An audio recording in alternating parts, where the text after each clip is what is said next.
पूर्व कैबिनेट मंत्री सज्जन सिंह वर्मा का कहना है कि वे 28 विधानसभा में घूमे हैं और यहां जनता से उन्होंने संवाद भी किया है, जिसमें स्पष्ट तौर पर झलक रहा है कि जनता कांग्रेस के साथ खड़ी है।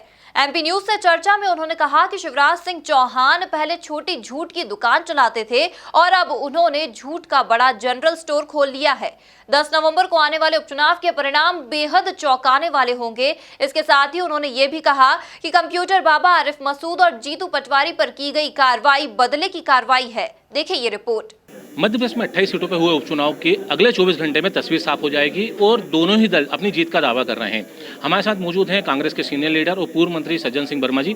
वर्मा जी, एग्जिट पोल में जिस तरह के नतीजे सामने आ रहे हैं उसको लेकर आपका क्या मानना है? देखिए, मैं अन्य राजनेताओं की तरह नहीं हूँ।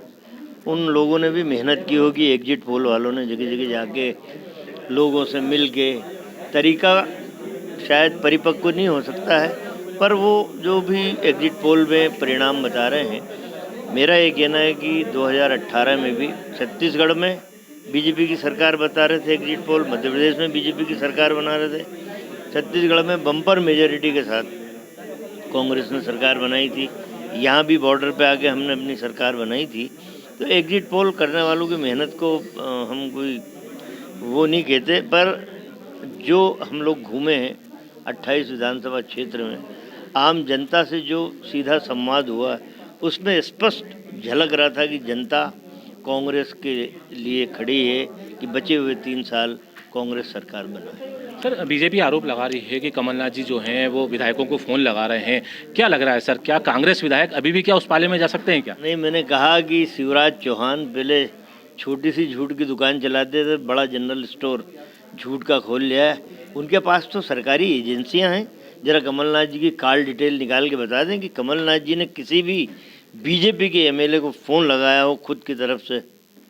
ये झूठ बोल के लोगों को बरगलाना, ये भाजपा की टैक्टिस रही है, जनता समझती है। सर, बीजेपी बार बार दावा कर रही है कि सपा, बसपा और निर्दलीय विधायक उनके साथ हैं।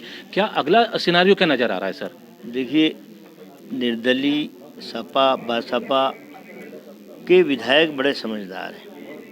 उन्हें अपने क्षेत्र के विकास की चिंता है और कभी भी हारे हुए दल के साथ वो नहीं खड़े होते हैं। तो आप मध्य प्रदेश का किसी भी स्टेट में आप देख सकते हैं, हम लोग भी टच में हैं, बीजेपी भी टच में है। उनका स्पष्ट कहना है कि आपका अंकगणित हमें ठीक लग रहा है, जो हम लोगों ने उन लोगों ने भी चुनाव में कहीं ना कहीं पार्टिसिपेट किया है। तो यदि आपका अंकगणित सही है तो हम आपके साथ खड़े हुए मिलेंगे और मजबूती से आपकी सरकार बनाने में मदद करेंगे। सर, पूर्व मंत्रियों की ड्यूटी लगाई गई है कांग्रेस के पूर्व मंत्रियों की, विधायकों के, कांग्रेस के विधायकों के साथ। ये एक जो बात सामने आ रही है, क्या वाकई में अभी भी क्या असमंजस की स्थिति है क्या सर? देखिए, उड़ाई हुई खबर है। अब मैं बैठा हूँ, पूर्व मंत्री हूँ, मैं बैठा हूँ अकेला, कोई विधायक मेरे साथ नहीं। ये झूठी बात फैलाई जा रही है। सीधे सीधे सारे विधायक, उनकी ड्यूटी हमने अलग अलग विधानसभाओं में लगाई थी, उनसे सीधा संवाद माननीय कमलनाथ जी कर रहे हैं। डेली 2-3 बार उनकी बात हो रही है, वो उस क्षेत्र का फीडबैक दे रहे हैं। कोई प्रश्न कमलनाथ जी के मन में वो विधायकों से कर रहे हैं। तो किसी मंत्री की ड्यूटी नहीं, कमलनाथ जी से सीधा संवाद सारे एमएलए। सर, कंप्यूटर बाबा पे जो कार्रवाई हुई है, इसके अलावा विधायक आरिफ मसूद के कॉलेज पे की जो अतिक्रमण हटाया गया है, किस तरह की इस कार्रवाई को किस नज़र से देख रहे हैं सर? देखिए, मैंने अभी कहा था अपनी बात में कि शिवराज सिंह चौहान समझ रहे हैं कि गड़बड़ है रिजल्ट में। 10 तारीख को जो परिणाम आ रहे हैं वो चौंकाने वाले, आश्चर्यचकित करने वाले होंगे। उन्होंने अपनी शिक्षा अनुदान की राशि 100 करोड़ के आसपास होती है, भगवान जाने, कल ही बांट दी उन्होंने। अरे भाई, मार्च तक का रहता है समय। जिस क्षेत्र में दौरे पे जाते हैं, कहीं डिमांड आती है, हम लोग वहाँ शिक्षा अनुदान दिया जाता है, उन्होंने कल ही निपटा दी। अब कंप्यूटर बाबा कांग्रेस का प्रचार कर रहे थे, उनसे बदला ले रहे। आरिफ मसूद कांग्रेस के एमएलए हैं। जीतू पटवारी के परिवार पे 5 करोड़ की पेनल्टी लगा दी। तो छतरपुर में आलोक चतुर्वेदी हमारे एमएलए, उनके खिलाफ नोटिस जारी कर दी। तो ये बदले की कार्रवाई, ये समझ रहे हैं कि कभी सरकार चली गई तो उसके पहले ही अपन निपटारा सुलझारा कर दो, लेकिन जब सरकार बनेगी तो वही अधिकारी कंप्यूटर बाबा का आश्रम बनाने जाएंगे। सर, मेरा आखिरी सवाल है, इस बार दीपावली किसकी नज़र आ रही है सर? देखिए, शिवराज कह रहे हैं दीपावली तो जनता मनाएगी, तो जनता तो मनाती है दिवाली, उसे बीजेपी कांग्रेस से क्या मतलब।